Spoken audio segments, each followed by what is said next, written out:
नमस्कार, स्वागत है आपका एमपी तक पर। मैं हूं रवीश पाल सिंह। एमपी तक की खास पेशकश एमपी फाइल्स में आज हम बात करने वाले हैं मध्य प्रदेश की कानून व्यवस्था के बारे में। आज चर्चा का विषय हमने इसलिए चुना क्योंकि मध्य प्रदेश के डीजीपी कैलाश मकवाना आज राजधानी भोपाल के पुलिस कमिश्नर कार्यालय पहुंचे और उन्होंने भोपाल जिले की जो समीक्षा बैठक है कानून व्यवस्था की, वो समीक्षा बैठक की, पुलिस के आला अधिकारियों से मुलाकात की। कमिश्नर हरि नारायण चारी मिश्रा समेत भोपाल पुलिस के सभी बड़े अधिकारी इस बैठक में मौजूद थे। राजधानी भोपाल में लॉ एंड ऑर्डर को लेकर के क्या अगर देखा जाए तो कार्रवाइयां पिछले कुछ समय में हुई हैं, कौन सी नई चुनौतियां हैं, इस पर आज डीजीपी ने खुद जाकर के पुलिस कमिश्नर कार्यालय में जानकारी ली। जाहिर सी बात है, इसे डीजीपी का एक अच्छा कदम बताया जा रहा है। कैलाश मकवाना वैसे भी पुलिस रिफॉर्म के लिए जाने जाते हैं, अपने अनुशासित छवि के लिए जाने जाते हैं। तो ऐसे में जब DGP Kailash Makwana police commissioner कार्यालय पहुंचे तो जाहिर सी बात है उस पर बात होगी ही। साथ ही साथ ये भी कहा गया है कि डीजीपी सिर्फ यही नहीं रुकेंगे, वो दरअसल हर जिले में पहुंचेंगे और वहां पर कानून व्यवस्था की जो स्थितियां हैं उसकी समीक्षा भी करेंगे, चुनौतियों पर बात करेंगे और क्या कुछ सुधार हो सकते हैं उस पर बात करेंगे।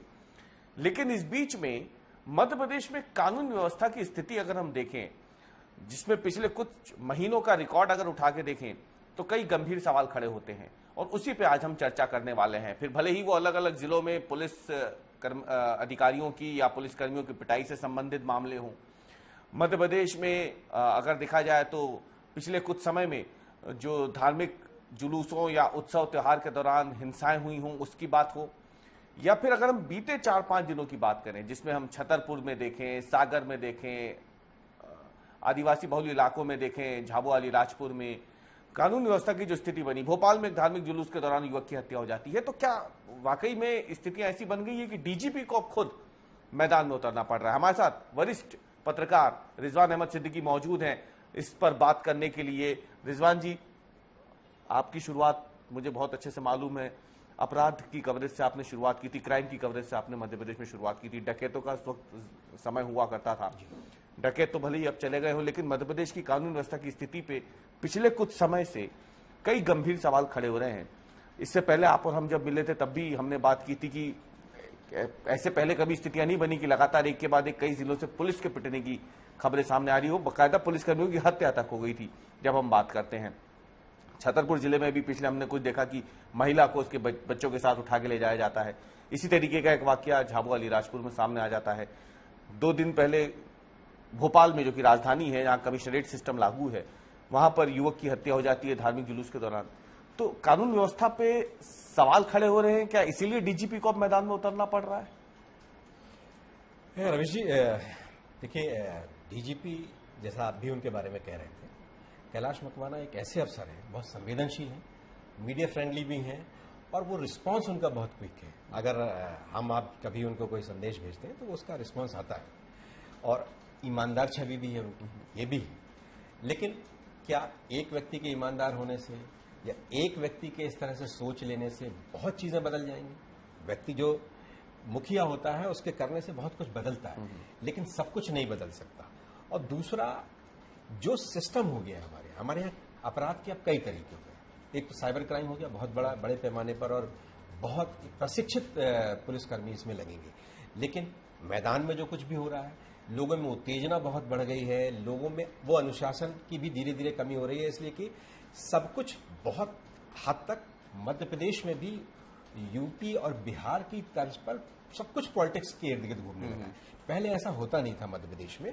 मध्य प्रदेश में खास तौर से जो राजनेता हैं, सत्ता पक्ष के हों, विपक्ष के हों, जो भी हों, वो पुलिस की चीजों में बहुत दखल नहीं होता था उनका। अब तो ट्रांसफर, लेकिन धीरे धीरे अब तो विधायक ने पत्र लिख दिया, महिला विधायक होने के नाते उन्हें प्रताड़ित किया जा रहा है, उन्होंने ऐसा लिख दिया। और वजह क्या है? एसपी और एसडीओ पे उन्हें प्रताड़ित कर रहे हैं। वजह क्या है? कि उनकी मन माफिक सारे तबादले नहीं हुए। तो अब आप सारे तबादले अपने अपने पट्टे बैठा देंगे तो कैसे काम चलेगा? राजनीतिक लोगों की एक मर्यादा होनी चाहिए इस तरह की चीजों में। अब ट्रांसफर में तो ये हो रहा है कि कोर कमेटी जो अभी जो जिलों की जो कोर कमेटी अभी जो तबादले बैन खुले हुए थे, तो अब जिलों की कोर कमेटी है। मेरी निजी सलाह है, मुख्यमंत्री गृह मंत्री भी है, मेरी तो निजी सलाह है कि कोर कमेटियों के दायरे में पुलिस को नहीं लाना चाहिए, इसलिए कि वहां बहुत ढेर सारे लोग होते हैं, बहुत से अपने सबके अपने अपने इंटरेस्ट भी हैं और अपनी अपनी पॉलिटिक्स के तरीके भी हैं, और आपको सबको एक तरह से आप नहीं मान सकते। तो उसमें अब क्या यही एक वजह आपको लग रही है, राजनीतिक दबाव? एक वजह नहीं, या फिर वजह तो बहुत है।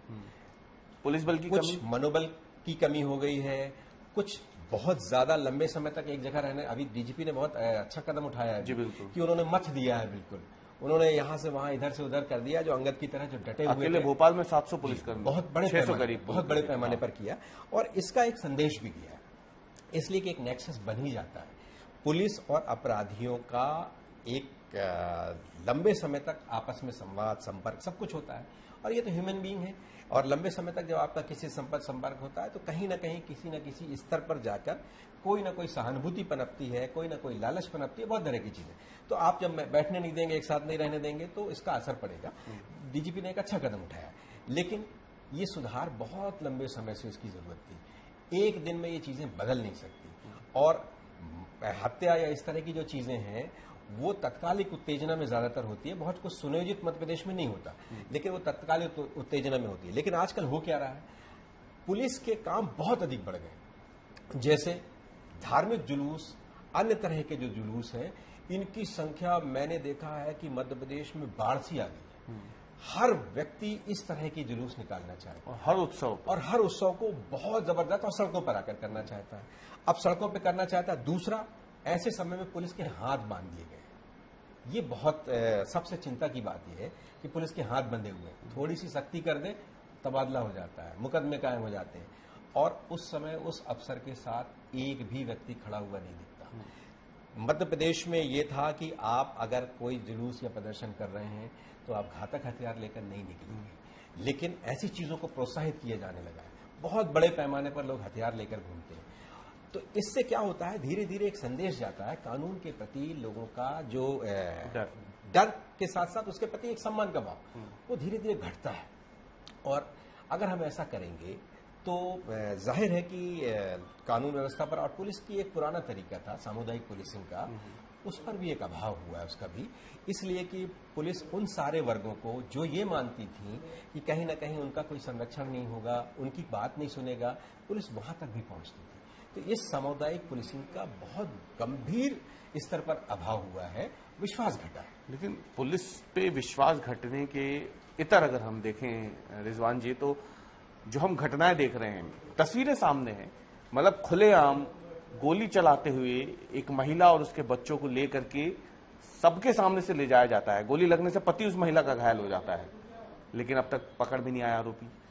इसी तरीके का मामला आदिवासी बहुल इलाके में सामने आता है, झाबुआ अलीराजपुर में, जहां पे एक युवती को बाइक पर बैठा के कुछ लोग ले जाते हैं। वो तस्वीरें भी सोशल मीडिया पे सबके सामने हैं, लेकिन अब तक उस पर कार्रवाई नहीं हुई। तो हम दूर दराज के इलाकों की बात करें, जैसे अगर हम बात करें तो छतरपुर भी दूर दराज का ही इलाका है, इधर हम झाबुआ अलीराजपुर भी सीमावर्ती इलाके हैं दोनों। लेकिन जब राजधानी भोपाल की बात करते हैं तो भले ही दूर दराज का इलाका हो या फिर मध्य प्रदेश की राजधानी हो, हालात तो एक ही जैसे बने हुए हैं। तो इसके पीछे की वजह क्या लग रही? क्या सिर्फ यही कि पुलिस का डर खत्म हो गया है, या फिर अब जो आपने बताया कि राजनीतिक दबाव एक ऐसी वजह बन चुकी है जिससे पुलिसकर्मी भी अब एक्शन लेने में या फिर कार्रवाई करने में उतने ज्यादा सतर्क या अलर्ट नहीं रहते? उन्हें पता है कि कुछ हो सकता है हमारे साथ अगर हम कुछ बहुत ज्यादा करेंगे। मैं इसको दूसरी तरह से लेता हूं, बहुत ज्यादा अलर्ट हो गए। पहले पुलिस अफसर एक साहस के साथ, डेयरिंग होती थी उसमें, साहस के साथ निर्णय लेता था, उसी समय लेता था। लेकिन अब इस तरह का कोई भी निर्णय लेने पर टॉप टू बॉटम राजनीतिज्ञ से लेकर उसका खुद का अफसर कहता है बहुत होशियार मत बनो, बहुत इतना सुपर कॉप मत बनो, इस तरह की चीजें मत करो। ये जो चीजें बढ़ गई। और दूसरा क्या, अब आजकल हर हाथ में कैमरा है। जी बिल्कुल। और कैमरा भी जाहिर है कि मेरे पास कैमरा है तो मैं अपनी सुविधा अनुसार ही रिकॉर्ड करूंगा, मैं पूरी चीजें तो रिकॉर्ड करूंगा नहीं। मेरी जो सुविधा, या मैं अगर वायरल भी रिकॉर्ड कर भी लूं तो वायरल तो मैं उतना हिस्सा करूंगा जो मेरी सुविधा है। ऐसी ही बहुत ढेर सारी चीजें बढ़ गई हैं, और इसकी वजह से पुलिस, और दूसरा फोर्स की कमी तो है ही, दूसरा ये जो गतिविधियां बढ़ गई हैं, खासतौर से इस तरह के जो बहुत तरह के आयोजन बढ़ गए हैं, हर रोज आए दिन कुछ ना कुछ इस तरह के आयोजन होते हैं, तो इन सब से फोर्स उतना ही है। दूसरा, फोर्स पर एक बहुत मनोवैज्ञानिक दबाव है। छोटा अफसर गलती करे, बड़ा अफसर डांट दे तो पनिशमेंट दोनों को मिलता है। ये भी मध्य प्रदेश में इस तरह की भी नजीर आई कि अभी पचमढ़ी में पचमढ़ी का ही पचमढ़ी में हुआ, दतिया में हुआ, वहां तो बड़े अफसर की बदतमीजी ज्यादा थी। दतिया की अगर हम बात करें तो बड़े अफसर की बदतमीजी ज्यादा थी, सीधा उन पर आरोप है कि उन्होंने गाली गलौज की थी। लेकिन अगर हम पचमढ़ी की बात करें तो एडिशनल एसपी ने इतना ही तो पूछा था कि तुम वक्त पे क्यों नहीं आए, टोपी नहीं पहनी, यूनिफॉर्म में क्यों नहीं आए। अगर आप अफसर अपने मातहत को इतना भी निर्देश नहीं देगा और वो फिर दोनों के साथ एक तरह की कार्रवाई एक तरह से अगर आप करेंगे, बाद में भले आप डी वगैरह बाकी तरह की चीजें करें, लेकिन प्रारंभिक रूप से आप अगर एक तरह की कार्रवाई करेंगे तो अंतर होना चाहिए। ऐसी बहुत ढेर सारी चीजें हैं रवि जी, और जिससे लगातार। और दूसरा, पुलिस, एक मैं बहुत गंभीर आरोप आपके कार्यक्रम में लगा रहा हूं कि पुलिस का काम आजकल वो हो गया जो पुलिस का काम नहीं था। आप चले जाइए, आपके घर पे अगर किराएदार आपका खाली नहीं कर रहा है या कोई जमीन ऐसी है तो आप पुलिस के पास पहुंच जाइए, आपस में एक डील हो जाएगी, चीजें तय हो जाएंगी और पुलिस उसमें जरूरत से ज्यादा रुचि लेगी और दबाव बनाएगी, प्रभाव दिखाएगी। नहीं मानेगा तो मुकदमा दर्ज कर लेगी। पहले हमने जैसा आप जिक्र कर रहे थे, हमने जब पत्रकारिता शुरू की थी उस समय ऐसे मामलों में बड़े से बड़ा रसूखदार आदमी भी यदि कहता था तो ऐसे मामलों में पुलिस रोजनामचे पे दर्ज करती थी और फरमाइशी नालिश करती थी और उसमें लिखती थी कि ये पुलिस हस्तक्षेप अयोग्य है, न्यायालय जाने की सलाह दी जाती है। लेकिन आजकल ज्यादातर तो पुलिस ऐसी चीजों में सरपंची करने लगती है। चलिए, ये गंभीर आरोप आपकी तरफ से लगाए गए हैं, लेकिन चर्चा का सीमित समय है। तो रिजवान जी, जैसे कि आपने कहा कि पुलिस बल की कमी और जो बल मौजूद है उनमें मनोबल की कमी, ये एक बड़ी वजह जो है वो मानी जा रही है कानून व्यवस्था को लेकर के जो स्थितियां मध्य प्रदेश में बन गई है उसे लेकर के। लेकिन इसके साथ ही ये भी कहा है कि पुलिस कर्मियों के ऊपर जिस तरीके से अब राजनीतिक दबाव की घटनाएं भी लगातार सामने आ रही हैं, वो भी एक बड़ी वजह मानी जा रही है कि पुलिसकर्मी अब उस दृढ़ता और साहस के साथ फैसले नहीं ले पाते हैं, जिसकी वजह से कई बार ऐसी स्थितियां बन जाती है कि फिर जिला से लेकर के प्रदेश स्तर तक फिर उस घटना की चर्चा होने लगती है। कुल मिला के देखा जाए तो डीजीपी के एक अच्छे कदम के तौर पर भोपाल कमिश्नर कार्यालय का ये दौरा देखा जा रहा है, जो कि जल्द ही प्रदेश के अन्य जिलों तक भी शुरू होगा और डीजीपी अन्य जिलों में भी पहुंचेंगे वहां की स्थितियों का जायजा लेने के लिए। लेकिन इस बीच में बड़ा सवाल यही है कि कानून व्यवस्था को लेकर के कई गंभीर बातें अब लगातार सामने आ रही है, जिस पर भी डीजीपी महोदय को संज्ञान जरूर लेना चाहिए। तो हमारी आज की इस चर्चा में इतना ही। कल हम फिर हाजिर होंगे एक नए मुद्दे, नए विश्लेषण के साथ। तब तक के लिए धन्यवाद।